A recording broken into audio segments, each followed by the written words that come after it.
how you think about a yellow car. You're like, oh my God, I would like to have a yellow Audi. And you think about it for a week, and all of a sudden, everywhere you drive, you're going to start noticing those Audis. And the reason you're noticing them isn't because they weren't there before. They were there, but your mind wasn't focused on Audis. But now that you're thinking about that yellow Audi, you're going to start noticing, oh my God, that just passed. Oh my God, there's a yellow Audi. And that is the same thing with the business or wanting to set those financial goals. Is because you have it in your brain that you want it, you're going to start seeing opportunities that you would never see before.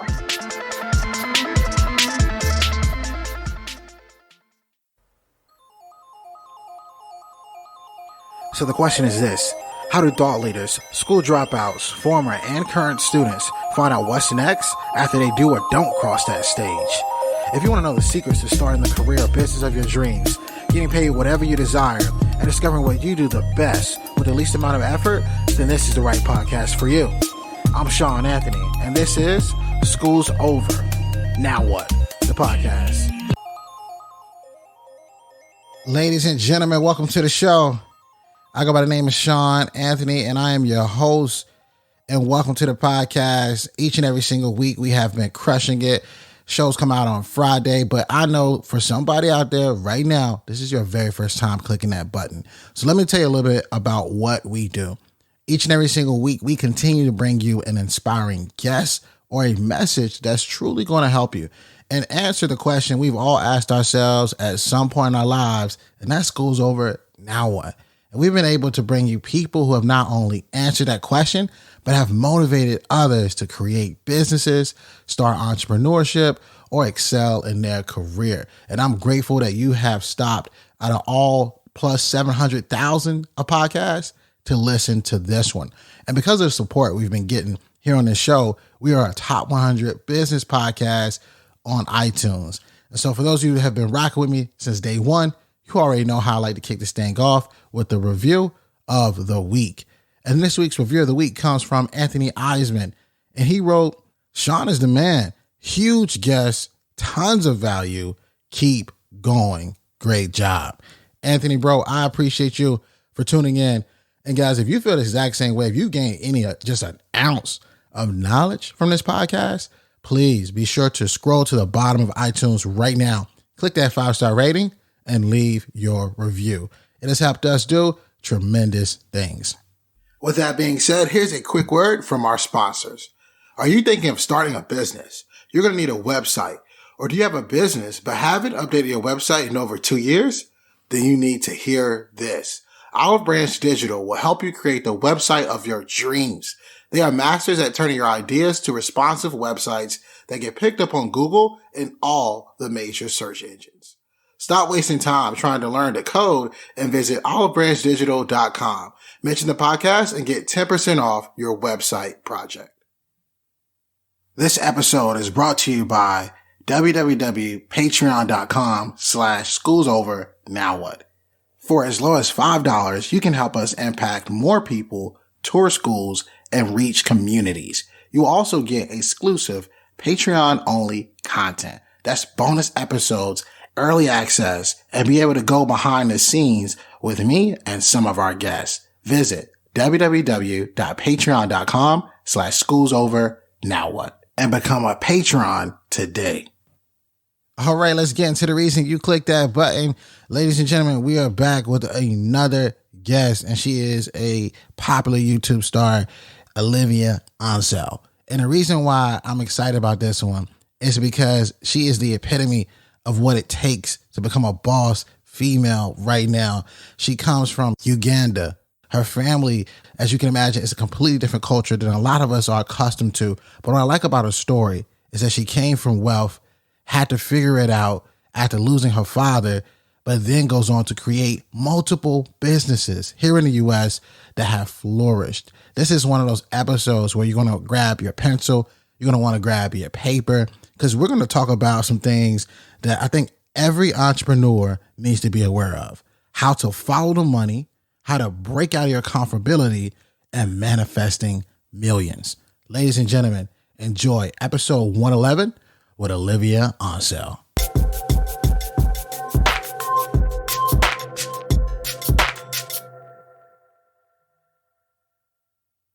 Ladies and gentlemen, we are back with the one, the only Olivia Ansell is on the show today. How's it going?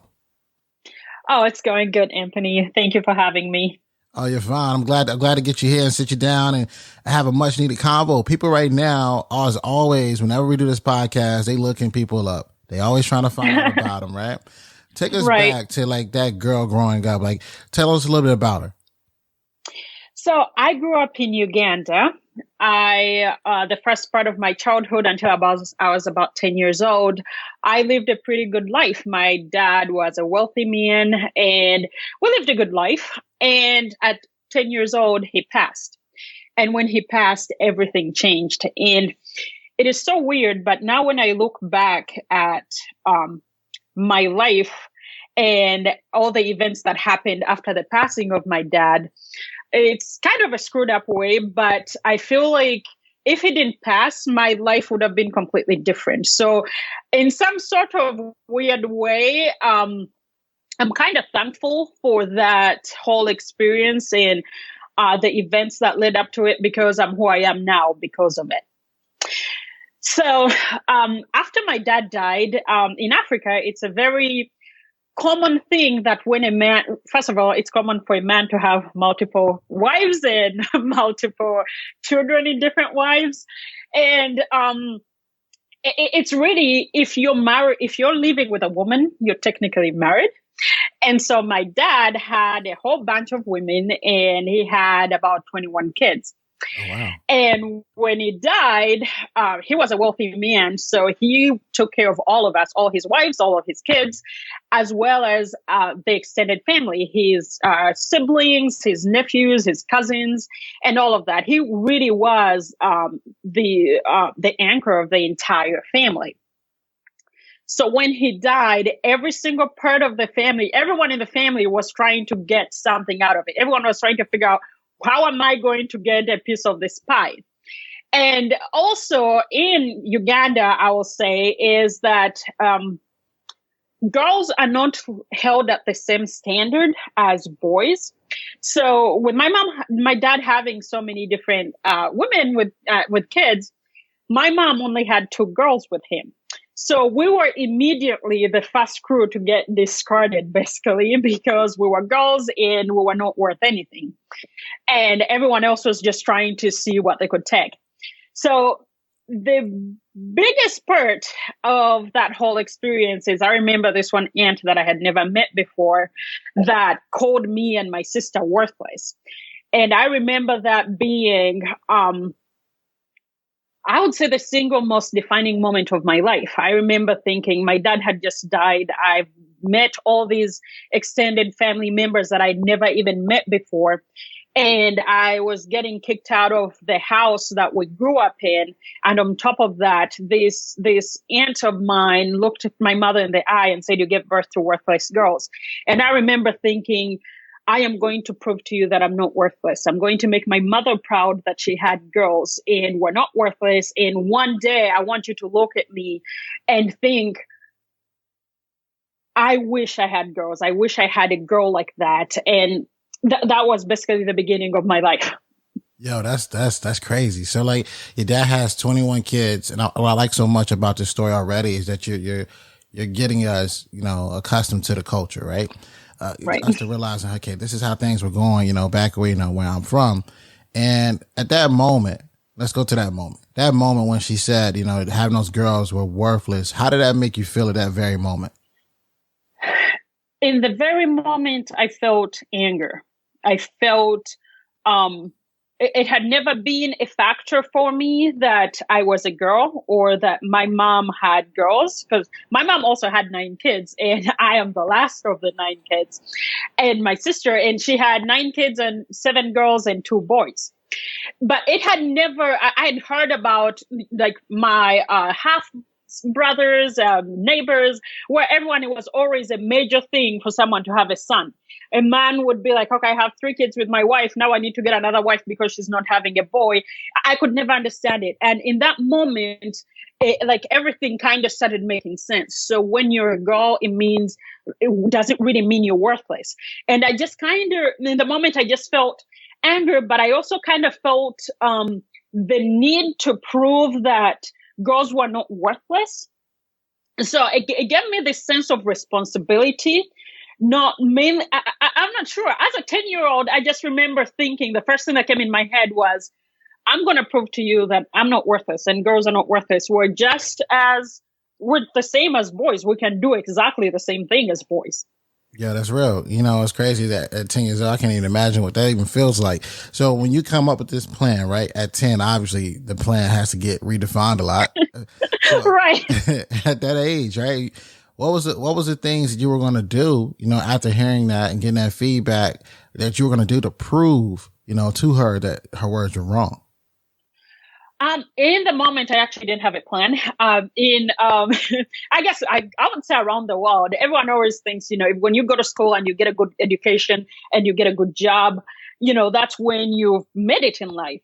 So in the moment, I kept thinking I'd always wanted to be a lawyer from a very young age. I just wanted to be a lawyer. So then it kind of gave me the push. Okay, I need to be a lawyer. And if I can become it because I'm a lawyer, but also because I have money, and then I'm going to take care of my mom. I'm going to build her a house because there's other things that we value. If your mom is living a good life and you're living a good life, that is how you've made it. So I was thinking I just wanted to get that title of a lawyer and also make a lot of money. And then it will be like, okay, I made something of myself. Absolutely. So you say you're going to go to school, right? So how did you you went from, at your age, right? 10 years old, say you want to be a lawyer, say you want to go to these things, right? Did you pick a school or university? Like, how did you go from that?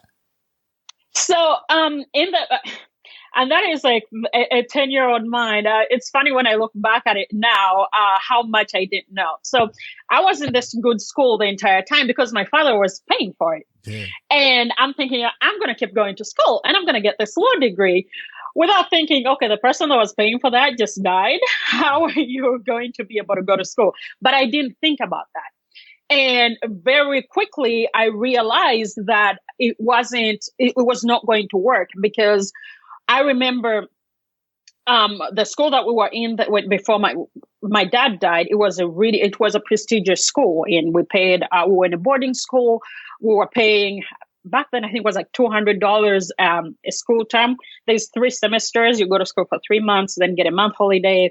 That's how it goes. So it was a good school, and we're paying $200 now. In Uganda back then, that was almost like paying $1,000 a semester.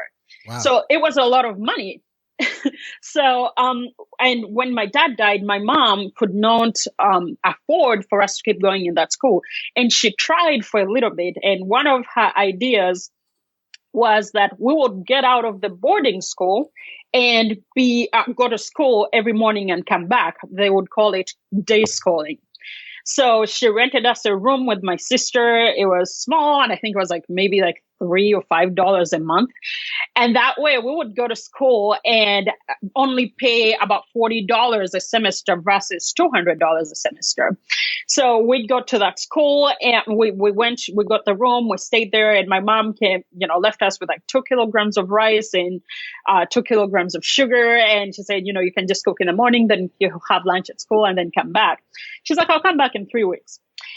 In 3 weeks, I guess things happened and she was never able to come back to us. So we ended up going a whole semester, 3 months, where we had to figure out what we were going to eat. We had to go to school and we didn't have any food. So we're doing all weird jobs for neighbors to be able to have food, at least on the weekends and in the evening, so we'd be able to go to school.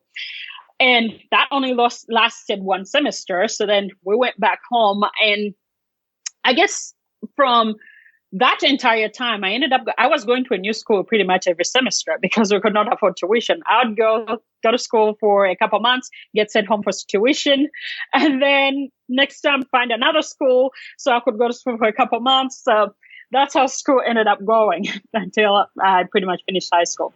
That's crazy. So it sounds like during that process, what happened was that you really built, some grit. Right? You had to figure some things out on your own and figure things out on yourself. Yep. And now it's kind of obviously it's translating for you with business, right? And so now you're running multiple businesses. Tell people a little bit about your first business that you got into and why did you decide to pick that one? So the very first business that I started was soon after my dad died, and I realized, okay, the finances are going, it's not working. We were spending days at home where there wasn't any food, so I needed to figure out how I was going to make money to be able to eat. So the first thing I did is I started selling popcorn. Before my dad died, I had gotten a popcorn machine just for fun because he used to give us a lot of money and we lived a good life. So I used to have a friend, which is how I ended up in the popcorn business. And their dad, I guess, was incarcerated for so many years, and they weren't going to school, and we used to play together. So in the moment, I kept thinking, how can I help? Because I wanted my friend to keep going to school as well. So I decided I'm going to use some of the pocket money my dad gives me to buy a popcorn machine. And then I will use that to sell popcorn. I loved popcorn. I could eat some. And then I would sell some and be able to help my friend pay tuition. So that's how it started. And then it just stand out like a few months later, my dad died. So once I realized that, okay, the finances are really not working, then I really dug deep and started selling even more popcorn. I would walk it around the area that we stayed in, and that was my first business. That's crazy. So one thing I want people to grasp right now is that you're able to kind of like pursue something and follow through with it. That's what it sounds like. There's somebody listening to this right now. There's a lot of entrepreneurs that listen to this show, and they don't have as much of the capital. They don't have, the funds or the finances. They didn't come from wealth, any of those things right now. What is your best advice in terms of following the money? I am a big believer in the best businesses are born out of people that actually don't have money. Some of the most successful businesses are started with almost little to no capital. When you have a goal and you want to start that business and you don't have the money to invest into it, it's going to make you work harder. It's going to make you think smarter. You're going to figure out a way on how you're going to get that business going. But because you don't have the funds, you're going to get creative. And I think those are some of the best businesses and most successful businesses. I haven't started a business where I had to invest $200,000 or $100,000. Most of my businesses are, okay, $500 here, $1,000 here, and they've grown. So if your goal is to make money, then figure out how you're going to make that money without putting money in. Hey guys, so let me take a guess. You're enjoying the show. And if that's right, please make sure that you take a screenshot of you listening to the podcast right now and tag me at Shawn R. Anthony _. I promise you this is going to help in amazing ways. And while you're at it, hit the 5-star rating and subscribe. With that being said, guys, let's get back to the show. Yo, that's key good advice right there. I mean, you got to figure it out, because you literally, when you get back to the point where you're at zero and you have nothing, right? You're going to get so creative with ideas because at the end of the day, you ain't got nowhere to pull that money out. So that's exactly. I think it's a blessing in disguise. By far it is. So many people become, let's say, comfortable, right? Right. And they get to the point where they've made those investments. They started those businesses. They're at a spot where they feel like, okay, I'm good now, right? How important is it for people to keep that same hunger, but also break out of that, that comfortability? Like, what would be your words on that? It's so funny you asked that. I just went through that about 5 years ago. I went through a phase where I got so comfortable because everything was going so great. I had a side business that was making me good money. My husband had a good job. And for someone that grew up the way I grew up, where I was hustling for everything, I had to figure out what I was going to eat every single day. And then I went from that to I need to be able to take care of my family. When I got to a point where I knew my mother is okay, my sister is okay, my other family members are okay, my family is okay, I don't have to worry about what to eat, I can travel when I want, I relaxed. And I forgot that life is so weird. Life is something that you cannot predict. So becoming comfortable, yes, it's a good thing because you've achieved whatever goal you set for yourself, but learning that anything can change at any given time. And for me, the biggest change was my husband. We ended up deciding that he was going to leave his job. And that woke me up. That woke up the person the kid that was me, the person that I grew up to be. I realized, oh my God, I got comfortable. I thought everything was perfect, but it's not, because when this source of income goes away, wait, this comfortable life that I enjoy right now is not going to be as comfortable. And that awoke the hunger that I had in me to make more. So it's a good thing to reach your goal, but anything can change anytime. And you always need to have those extra sources of income, because if something goes wrong, at least you have 3 more. Yeah, I mean, you got to be ready for that. You know what's crazy too, at the same time, I think you've helped so many people, women and other entrepreneurs out there figure out what was possible, right? We talk about your story today, and I mean, we learn about where you're from, how you had to hustle from nothing to get it, that had no idea what meals were coming. It seems like there's a lot of manifestation that comes with you, right? Like, yep. Tell me a little bit about that. Like where does that come from? How important is that? I actually just learned the word manifestation like maybe a couple of years ago. I didn't even know what it was. But from how I grew up, one of the things that used to keep me straight, or to get my mind to stay on the goal, was really manifesting. And I didn't know that's what I was doing, because anytime that I would feel so bad or I felt so hungry, I used to envision what I would want for my life, what I would want for my family, where I would want my life to be. And with having the goal that I needed to prove people so wrong, my aunt and everyone that thought that girls were worthless, I used to think, how do I really prove that girls are not worthless? How do I get there? And that used to give me all sorts of like weird ideas in my head. I decided at a very young age I wanted to make $1 million before I was 25 years old. And I don't even know where that number came from, but I just woke up and I thought, that's a lot of money. If I can do that, I can achieve all these things that I'm thinking about. And I used to think about it so vividly. I would even say, basically divide it. So I would take $200,000 and I'll buy land and build a house for my mom. Then I'll get $300,000 and I'll invest in a business. Maybe I'll buy real estate and build apartments. I used to think about things so vividly that I had no option but figure out how I was going to achieve them, because in my dreams, they were pretty awesome.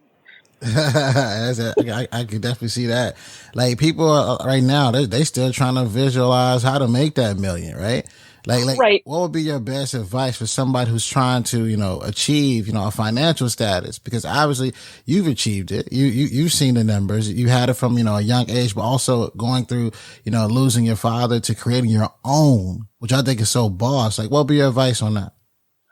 I think, for someone that is thinking about that $1 million or whatever financial goal, I would say you need to, I think some of the things that most people don't realize is that our minds are the single most important, most valuable asset that we have as people. And whatever you put in your mind, if you obsess enough about it, you're going to achieve. There's something crazy that just works our minds up. And when you think about it and you know that you want it, the more you think about it, is the more that hunger grows. And you get to a point where you see it so much because you can visualize it. You can see it. I'll be laying here and I'll be in Bahamas and I'll be feeling that water and the sand. You'll be feeling all of it. And as long as you have it so ingrained into your brain, I feel like that's the most important step. And once you have that step, it's easy to create small steps that are achievable. But I think a lot of people don't really understand the importance of mindset and knowing how to really set your mind to a goal, and understanding that when you set it to that goal and you really want it, everything else is going to fall in place. There's the manifestation, but there's also You know how you think about a yellow car? You're like, oh my God, I would like to have a yellow Audi. And you think about it for a week, and all of a sudden, everywhere you drive, you're going to start noticing those Audis. And the reason you're noticing them isn't because they weren't there before. They were there, but your mind wasn't focused on Audis. But now that you're thinking about that yellow Audi, you're going to start noticing, oh my God, that just passed. Oh my God, there's a yellow Audi. And that is the same thing with a business or wanting to set those financial goals is because you have it in your brain that you want it, you're going to start seeing opportunities that you would never see before.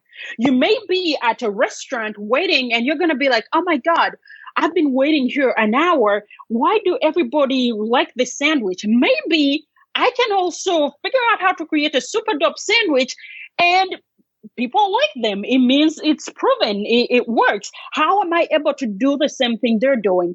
Or even something so simple, but it starts in the mind, you wanting it. Your mind is going to start, you're going to start noticing opportunities and you're going to use those opportunities to create that goal. Yeah, that's hard. No, so that's the truth because people like you sit down, right? It's like brand awareness. That's what it comes down to. And as soon as you got that down pat, it's over. Exactly. It's over.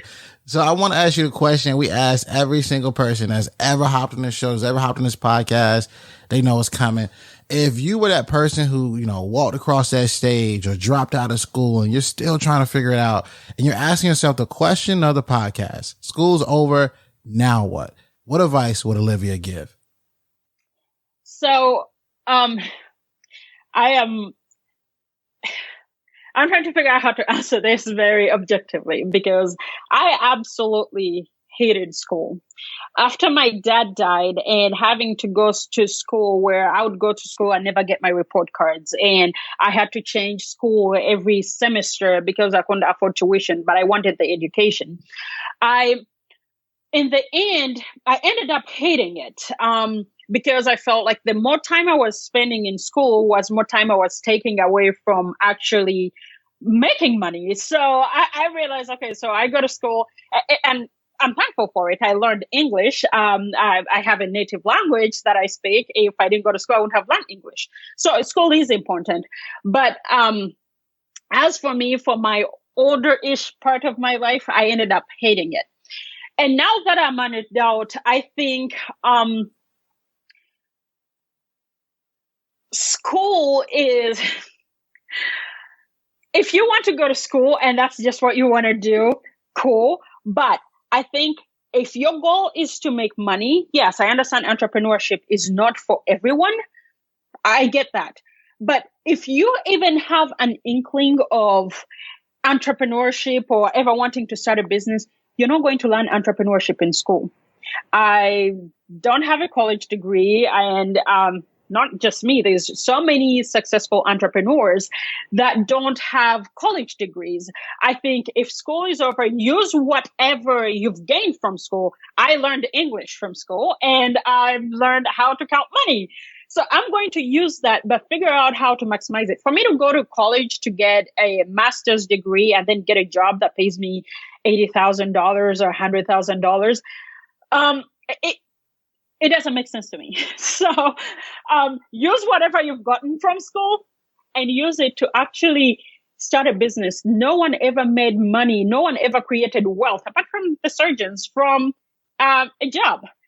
Wealth is created through entrepreneurship and not just one business, having multiple businesses. Facts. I mean, and that's what you got to get grasp from this episode is that you got to be doing a lot more. You got to be doing a lot more, putting yourself out there, and having different streams of income. So people right now, they want to know more about you, right? They want to find out, where can we find her at? Where can we listen from her? Like, tell us a little bit about where we can find you. Go ahead and plug the businesses you got. Just let them all know. So you can find me. I post mainly on YouTube, entrepreneurship advice. I have a YouTube channel, Olivia Ansell, and my Instagram and Facebook, same Olivia Ansell. I share more of my story, and for those that want to start businesses, how you can get to start that business. Awesome, man. I appreciate you so much and have you on this show. For those of you who have been listening, always remember, dream it, believe it, go out and get it. Exactly. Right. Yo, what you think? I hope you enjoyed today's episode. I want to know what you learned. So if you wouldn't mind, would you take a screenshot of you listening to the podcast on your phone right now? Upload to your Instagram stories, tag me at Shawn R. Anthony _, and then let me know in that Instagram story what is one thing that you learned. I love hearing from you, my listeners, thought leaders, former or current students all around the world. Let me know, and while you're doing this, go inside the podcast app, subscribe, leave a 5-star review, and a 5-star rating.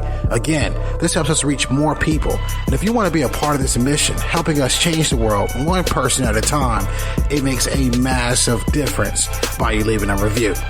Thanks so much. I'll see you next week.